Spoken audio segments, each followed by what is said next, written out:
Hello, everybody, and welcome to our first series of this kind of industry-focused talks. I talk a lot to people working in London predominantly, and if Martina was saying, you know, imagine it's Monday morning, usually I'm on the train going south, and then my best part is actually coming back to the northeast.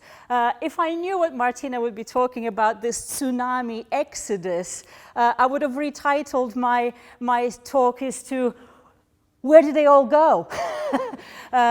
Because I'll focus this 10 minutes, and I think I'm already having about 5 minutes, but we have a break, so I'll probably run over just a little bit. I will say a few words about some of the possibilities of increasing. We talked about the future of AI and technology, but there's other new springs of career opportunities that are being developed. And how do I put into 5 minutes what's happened in the world of policy over a decade, and also what we've done in the research in the past year? I will do my best. So I will start very quickly with discussing what is it that we tried to do. This was a project that it was a joint project between the Financial Reporting Council and myself and some industry people in the financial services to understand how do we help businesses be sustainable, not only in the short term, through delivering value and profits and sustainability, but also over long term. This has been a kind of a goal for many, many years, and in fact my PhD when I started a decade ago was on this topic. How do companies achieve sustainability over longer term? And that's where acronyms like ESG were coming into play, environmental, social, governance concerns. And this is what I teach strategy one-on-one to my undergraduate first-year students. What is the purpose of business?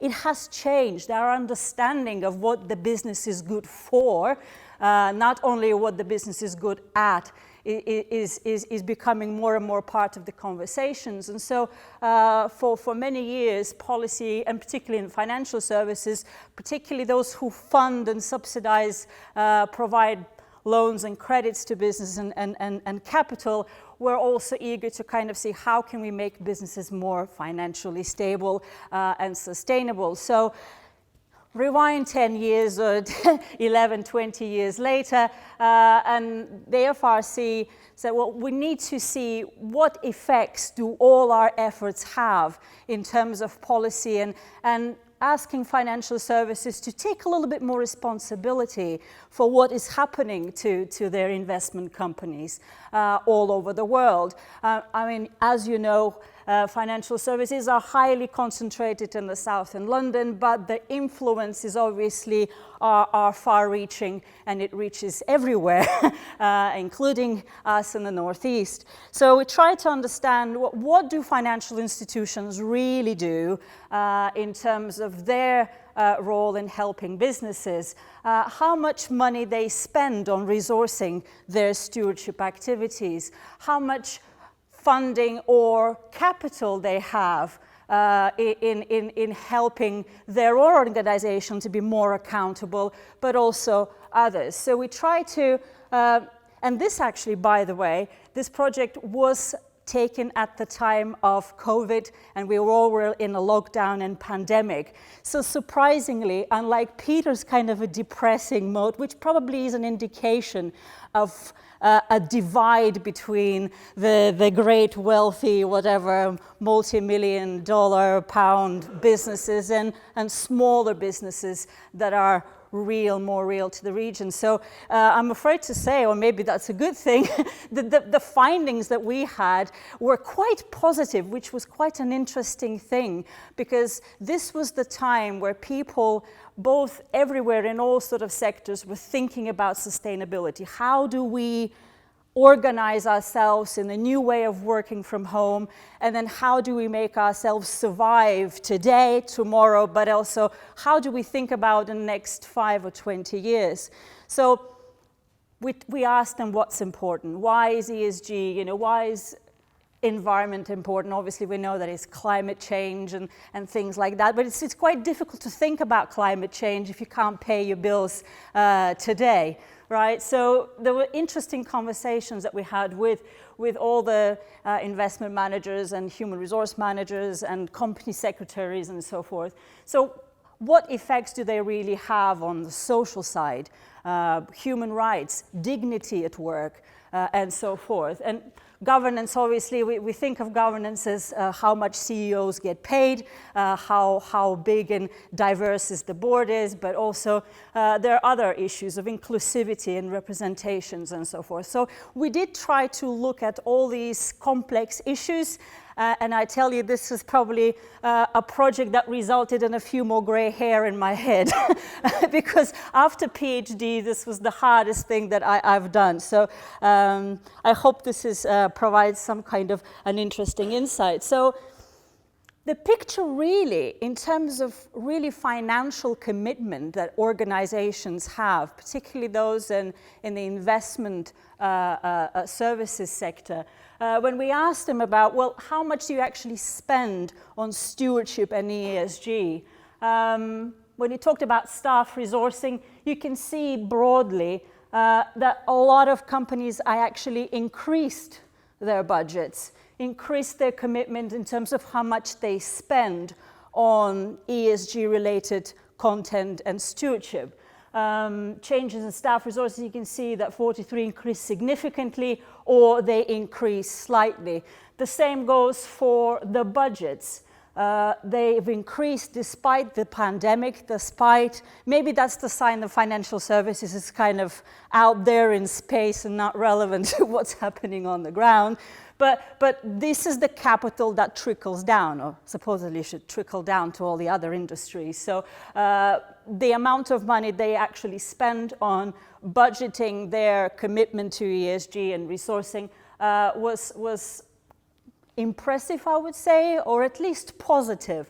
They also had expectations that in the next 2 or 3 years, so that's center of pandemic, still nobody knows what's happening. So that's quite an interesting in itself to see that the people were really optimistic despite of the current challenges where this will all be going, what their organizational commitment will be. Obviously, right now, financial services are required to report on what they do. Big FTSE companies also are required to report on ESG, it's a mandatory reporting, but the idea is that it trickles down to smaller organizations, so more and more businesses are faced with accountability in a way, how do we contribute to the dialogue, to what we do with the environment, what role do we play? So it's not only relevant to somewhere far away in London in financial services, it's actually relevant to everybody in all the businesses and to Durham University equally. So obviously the budgets increased and they were planning to increase it over long term. Now, what was interesting also to see that in terms of like career trajectories, they also provided a lot of incentives to staff to actually move to some of the roles that are in stewardship, that are in ESG. So they had company-wide policies to encourage people maybe to have movement in organizations. You're not bored doing the same accounts every day. They had role-specific performance objectives, what is being achieved. Let's say if you are in stewardship or responsible for looking after your contribution, organizational contribution to the environment or what you do, then you have some role-specific and team-specific policies. So this was also a kind of an indication of where do these people from Tsunami might be going, because these are the roles that are bringing a little bit more meaning to what we actually do as businesses and or as organizations. There's a but always. There's always a but. so following the standard of hurrah, problem, and some solutions, what we also found that despite of all the talk, and in fact, I spent a decade of actually trying to decipher what is the appearance of substance of these conversations, of these commitments. We also kind of understood that ESG and stewardship is we all understand these, we're all kind of familiar with these notions, but there's no ESG degree. When it comes to career progression in this area and career development, if you go to LinkedIn, there's a lot of ESG analyst roles. There's a lot of ESG related type job roles. But it's very interesting that in each organization, the job spec will be very different. The education will be very different than requirements, because broadly, when we talk about stewardship and ESG, you would have either kind of an environmental focus or a social focus. Obviously, with environmental, you would come from environmental management, geography, backgrounds, sustainability. When it comes to social focus, that the S in the ESG, you will have degrees from international relations, equality, social justice. And obviously, if you're committed to working in financial services, you'll go on a job and you'll have the on-the-job training, and some senior person will tell you how things are done.